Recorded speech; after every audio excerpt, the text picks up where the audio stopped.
Welcome to the Building Design Primetime Podcast, focused on providing valuable information for anyone looking to undertake a new build or extension project. We'll share our tips, tricks and stories from a building designer's perspective.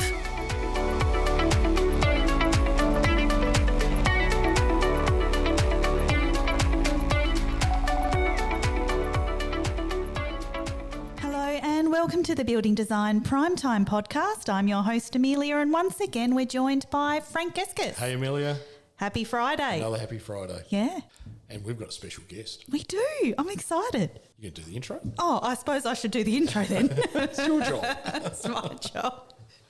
Welcome, Sam from SM Building. Hi, Amelia and Frank. Thanks for having me.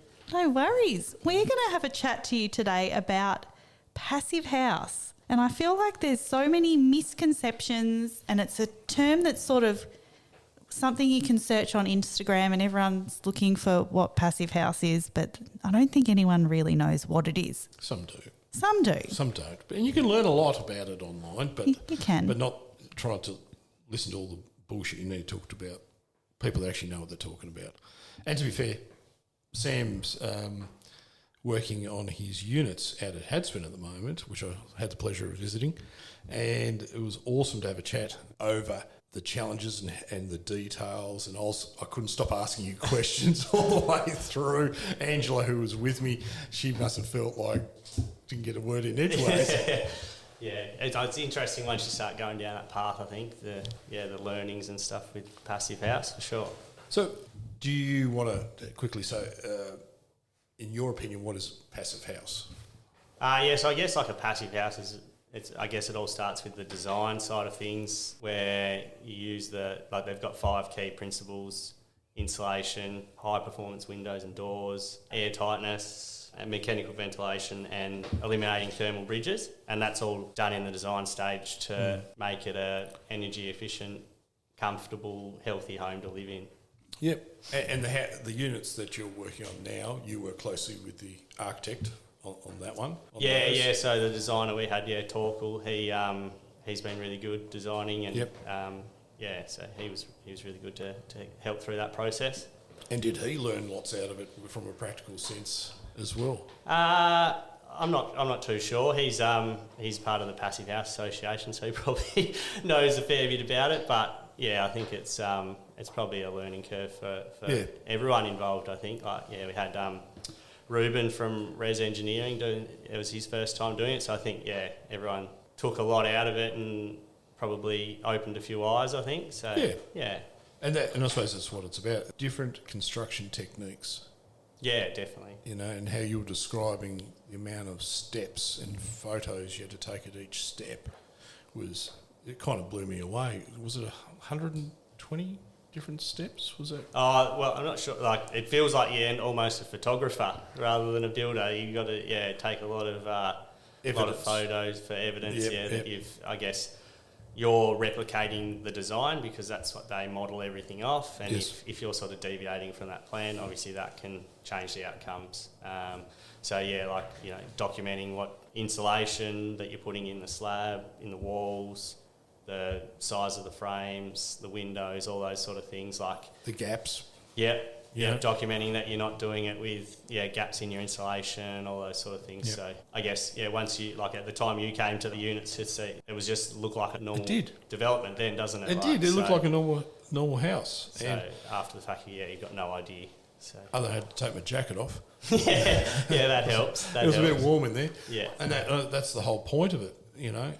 That it performs incredibly well from a thermal perspective, but also the ventilation. And that was the other thing we were chatting because I was interested because I'm going to put the HRV in my house, and curious and some of the points and tips that you gave me, and that's only one aspect of the build, and it was really interesting. So I did a lot more research on it after I spoke to you. Yeah. Well, that's good, and that's the thing, isn't it? You talk to people that have been through the experiences, like there's a lot of learnings along the way, and we've learned so much in just this one development of different processes and techniques we'd use along the way. But I guess it opens your eyes, like once you start doing it and do the course, it just seems silly to build the old way and stuff like that. So, but you don't know what you don't know. Absolutely, yeah. To be fair, the Australian National Construction Code is designed for 8 climates, and the construction type is pretty well the same all through the whole country, where the climates are like, there's a lot more climates in reality, but under the National Construction Code, there's only the 8, really, and yet we've got to construct with the standard acceptable construction techniques to meet all these different climates. It's kind of madness. Yeah, well, I suppose Passive House uses the climate zones as well, but they designed to the specific ones. The very specific, yeah. So not the broad brush ones that the Australian that's construction right. code says. In Tasmania, it's climate zone 7, and maybe some areas might be 8. Up the Highlands. Yeah, so they design specifically to that. So, you might have bigger insulation, like triple glaze windows opposed to double glaze. Yes. Your ventilation would have a heat recovery part to that, whereas in warmer ones, that changes. You can have smaller glass and all that sort of stuff. So That's right. For you, when you chose to go down this track for these units, what was scaring the crap out of you more than anything? Because the change of construction, getting the glazing, because that glazing is not readily available, and it was available through Unilux, and they're fantastic.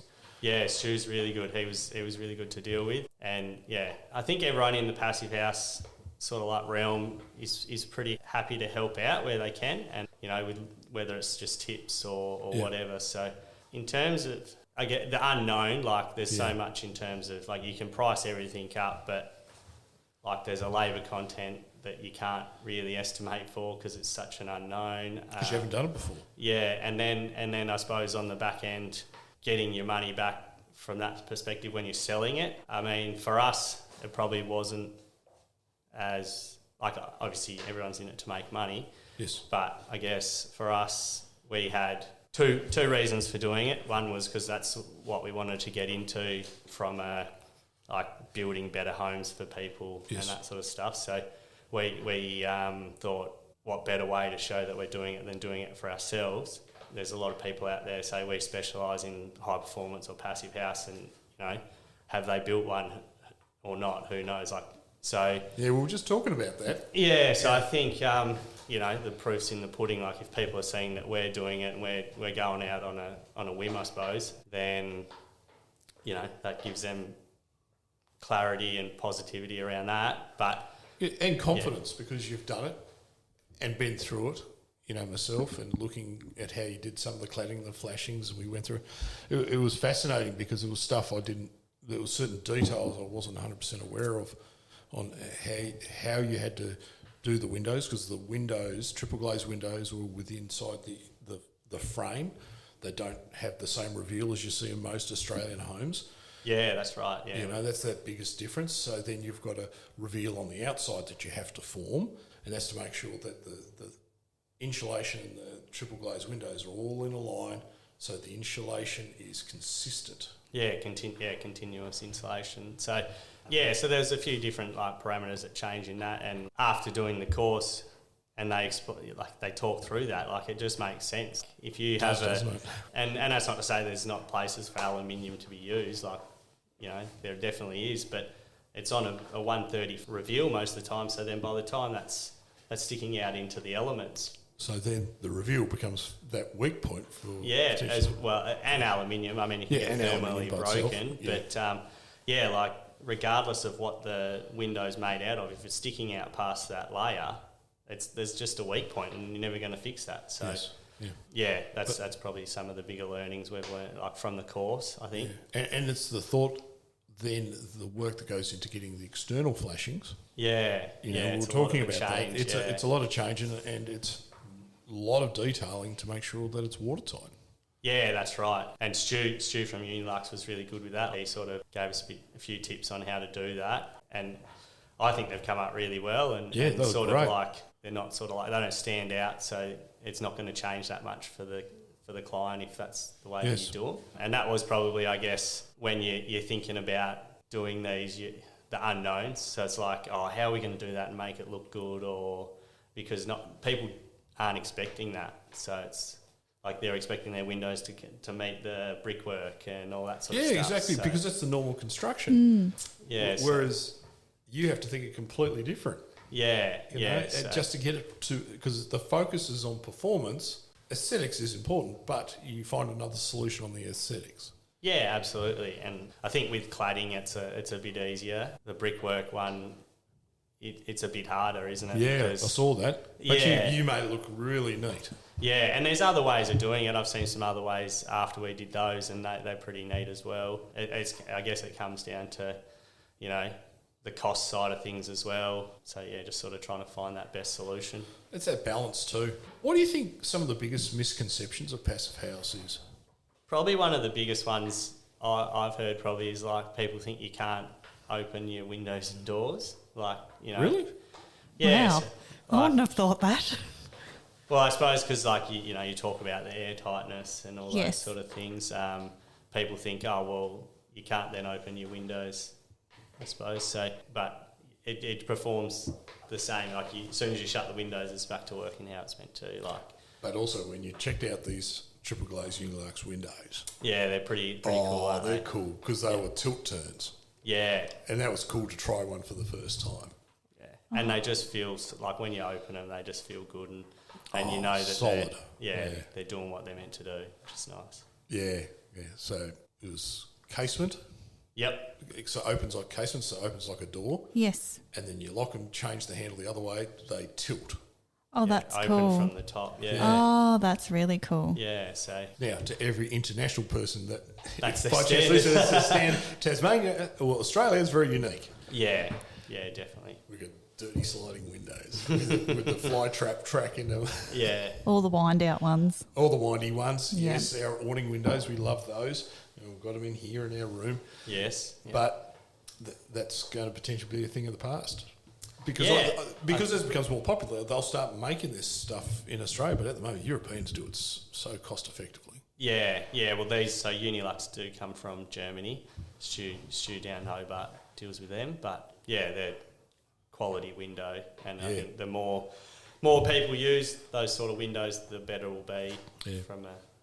But Stu's put his neck out on the line to do this, and he's put his money where his mouth is too in his own house. Yeah. You know, he really has a good crack, and some of the detailing of the doors, the windows, the lift up sliding doors, magnificent. Yeah. We don't have any of those in the units, but they look pretty impressive. Yeah. Not real light though, are they? They're a bit heavy, aren't they, to move in? I suppose that's part of the, they like the triple glazed. They're heavy. They're going to be heavier, but I guess it gives you confidence that there's something substantial there. They're working. Very much so. You can kick a footy and they're not going to Oh, smash. definitely not. You'd be doing well. I'd be very impressed if you could do I don't that. reckon even Buddy could do that. No. So, how do you think Tasmania's climate influences your approach, particularly to insulation and the glazing and the ventilation? Because I think Tasmania is perfect for our climate. Yeah, I think you suppose you think about Germany, that's very cold as well. Obviously gets a fair bit colder than here, but similar in the temperature fluctuations that you're going to get. But yeah, I think that obviously, as I said before, you're just going to have more insulation in your walls.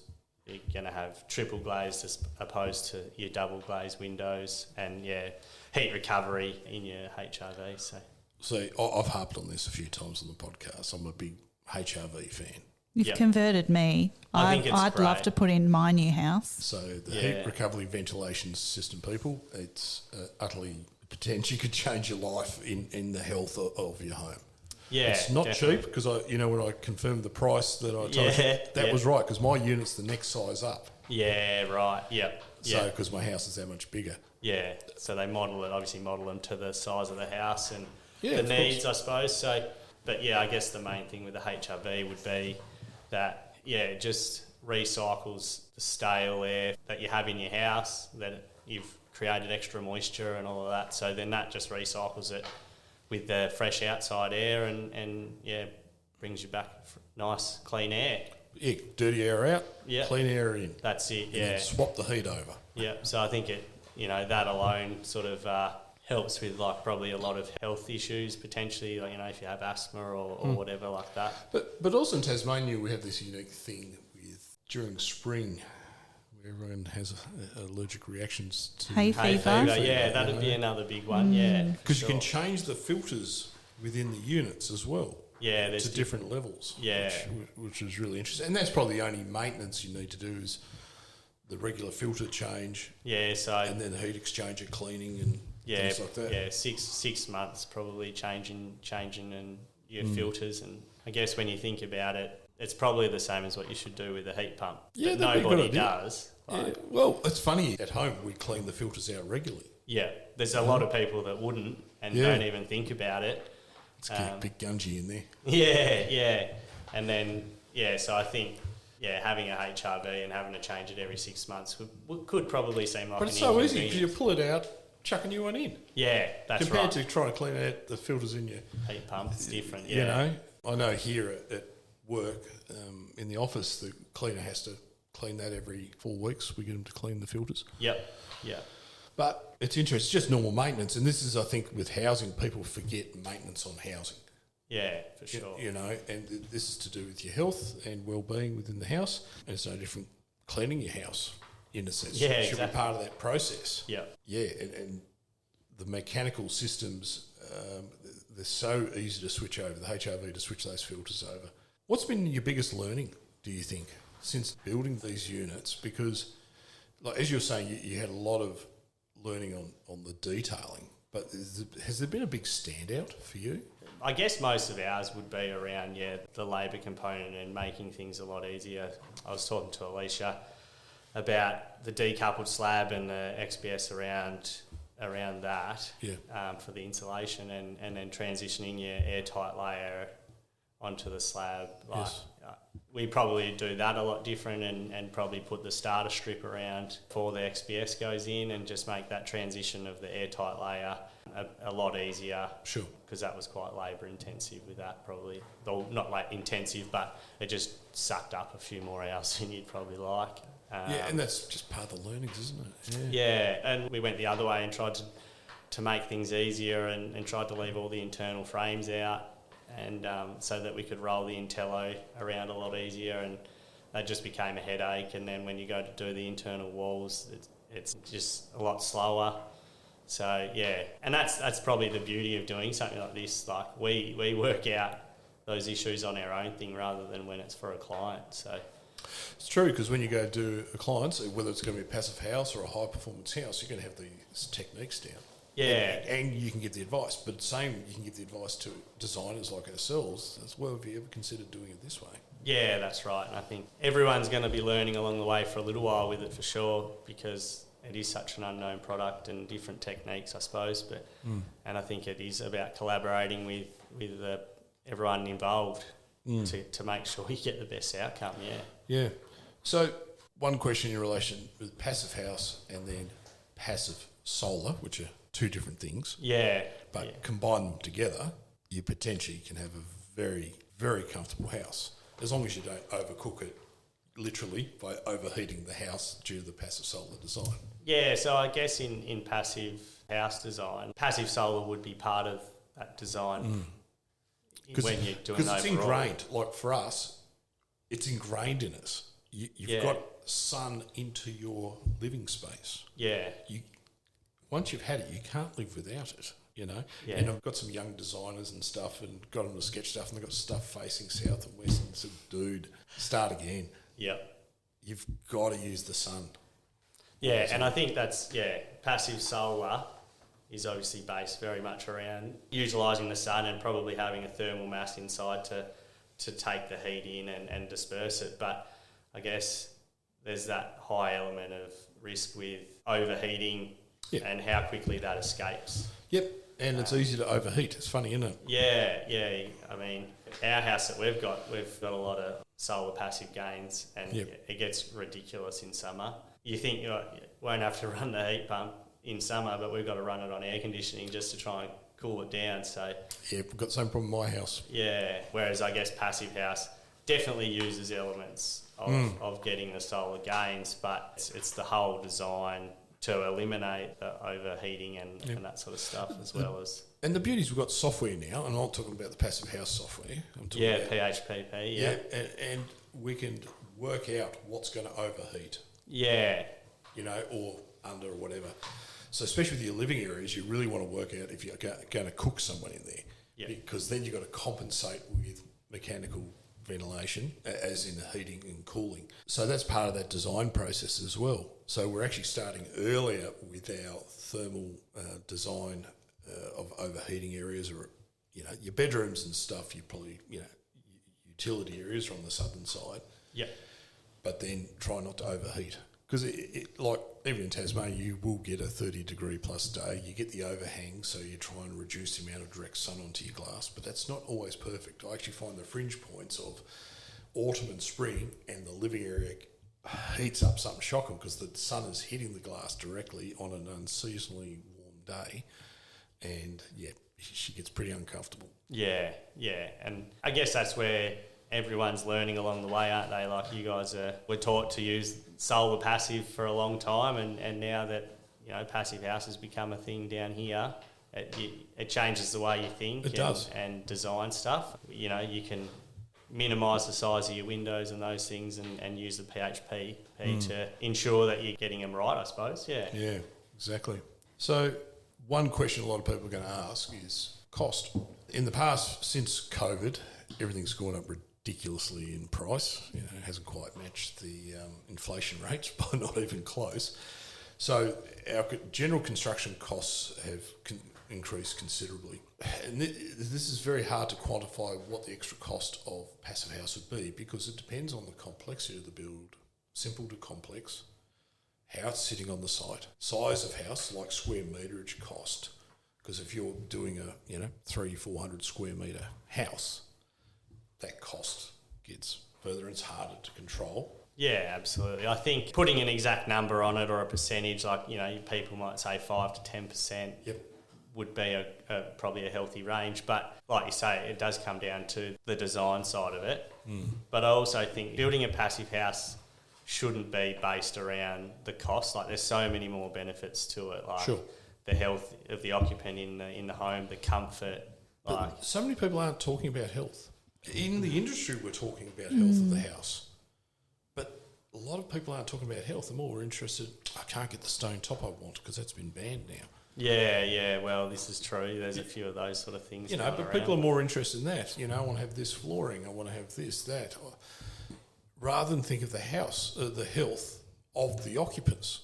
But also the savings associated with having those things implemented with passive house as well, with your energy efficiency and all of that sort of stuff. Yep. Yeah, well, I think, you can go on Passive House and Association and have a look. Like, a lot of the, up to 90% of your energy can be saved from building a passive house. And they're all, in theory, for us, because we haven't done it. Like, it's a new thing in Tasmania, isn't it? But what's your average power bill for the year? Probably $5,000. Yeah, maybe for the average person. So, if you can reduce that by 90%, and then you could chuck some solar panels on to offset that, and then all of a sudden you're not paying a power bill at all, and you're saving $5,000 a year. Well, if you're spending $100,000 extra to build your dream home that's passive, and you're going to be there for a long time. I would have thought so. If you're building that, you're not looking at moving short term, are you? So I think, this is exactly right. If you're going to be there for the long haul,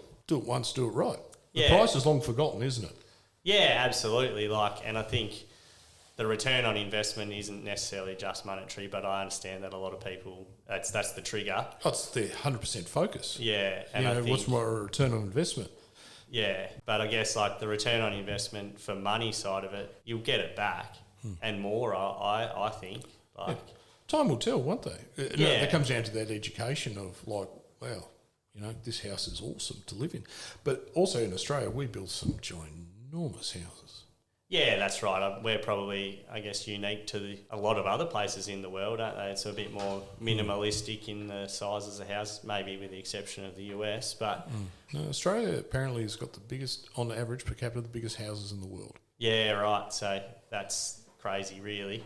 But I think they didn't call them McMansions for nothing, did they? Back in the day. Yeah.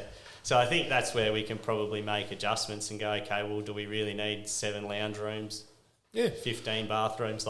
Well, even then, we're happy to design and document houses for anyone for their needs. Yeah, that's right. But when you've got, I'm going to shoot myself in the foot here, but retirees, I'm only 10 years off that myself, and they're building 4-bedroom, 300 square metre homes for 2 of them. Yeah, and they call that for the return of investment. Oh, I've got to build this type of house in a block.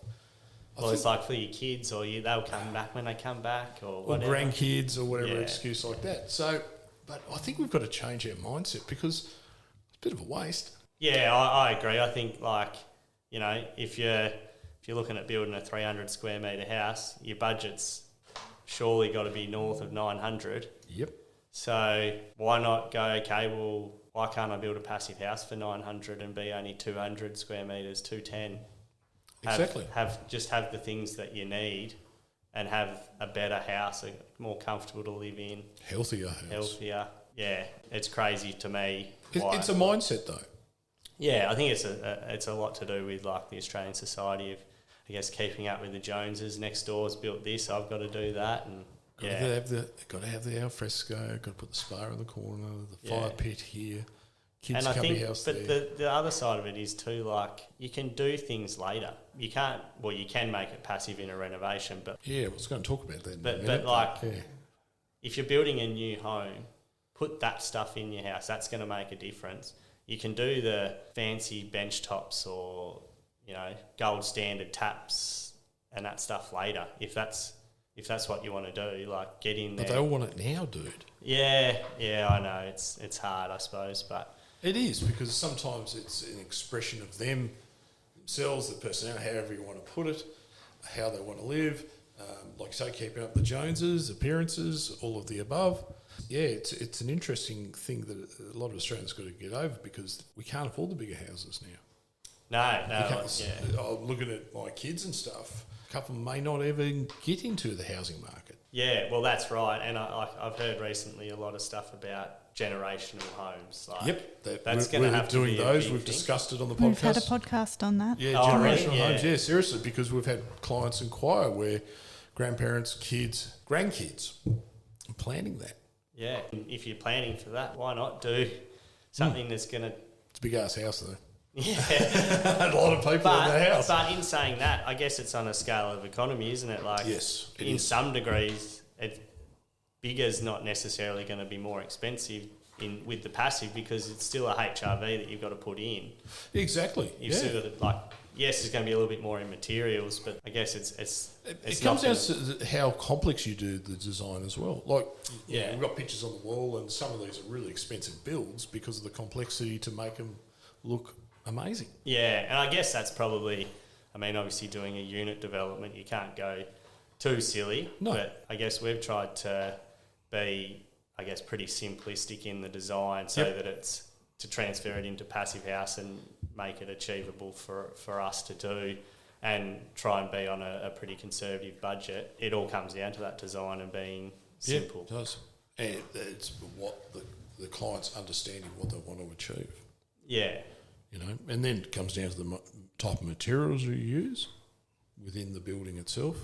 Yeah, and we've made some changes to products we've used from a carbon footprint health side of things we've spent more money on those than some of the more conventional ones, but we've done that.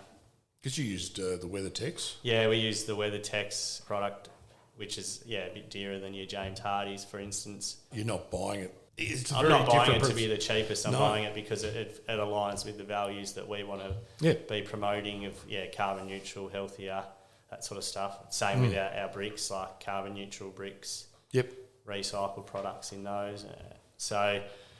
There's certain things I suppose that we've done for us and what we align with rather than cost. But I think it's just finding the client. Each client's going to be individualised in what they want from their product, but it's just finding that, I think. Yeah, definitely. You mentioned before on passive house on extensions. Yep. That's an interesting my technical head is just spinning at the moment, combining something of passive house to something that's built in the 50s, let's just say, and then you're melding that together, and at that joint where they meet, the compatibility sounds so far apart. And, you know, it's something that's just loosey-goosey, lucky to get half a star when you build something that's going to be top-notch, top-level, and how you join them, you know. And I think it's a fascinating exercise because whatever we do, we have to meet a minimum requirements anyway to do an extension and make it a much better place to live in. Yeah, it's like trying to put a Ford and a Holden and weld it in the middle and join it together. Geez, you'd have some angry people doing that. You will definitely would.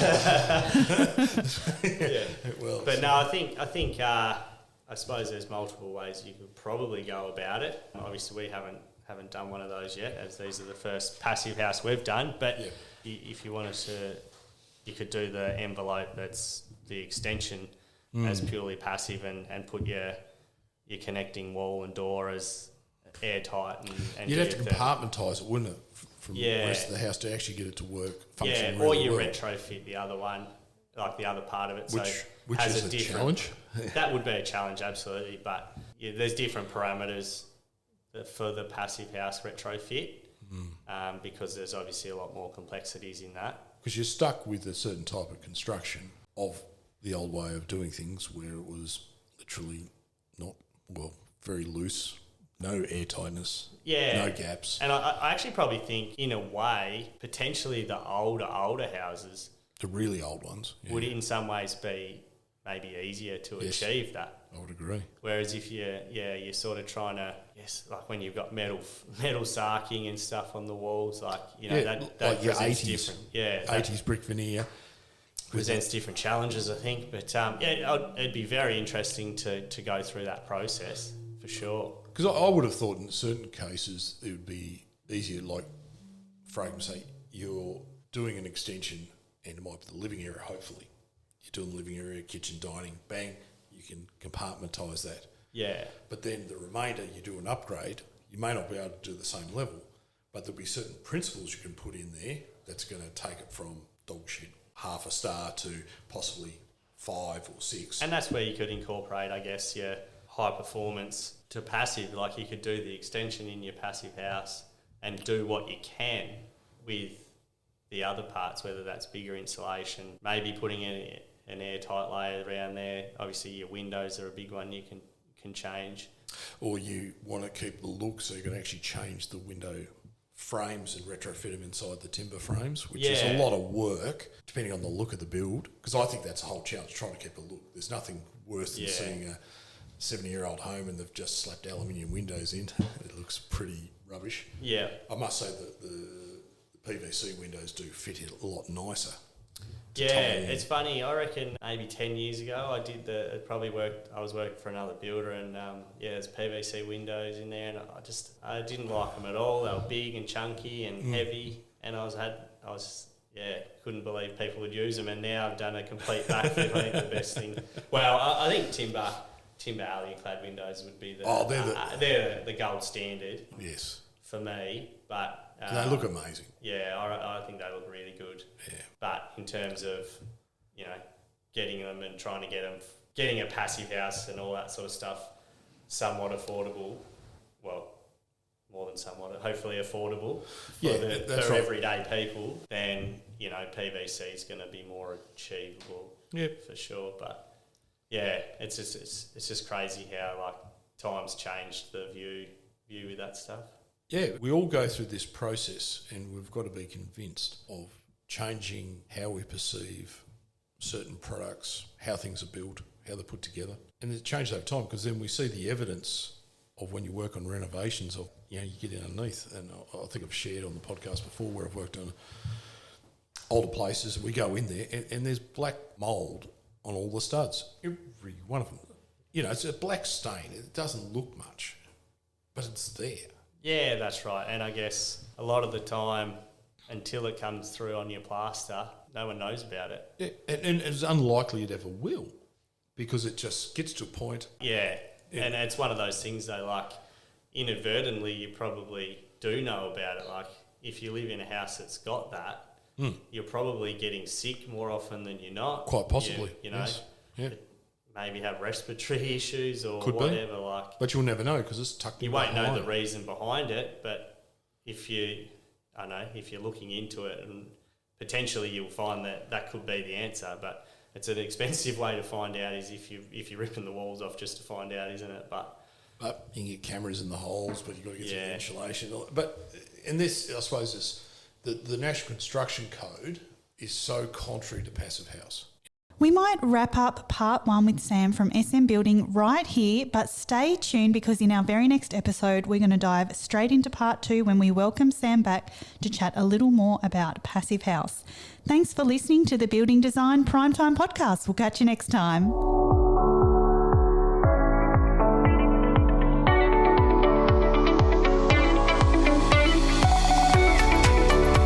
You're listening to the Building Design Primetime Podcast.